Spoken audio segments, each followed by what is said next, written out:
మనసు మార్పురా సువార్త అంటే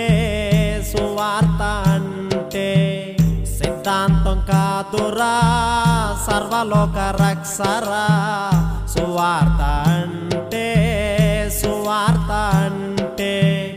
దేవుని శక్తిరా వట్టి మాటలు కాదు దేవుని శక్తిరా వట్టి మాటలు కాదు జేబు నిండా పెట్టేది కాదు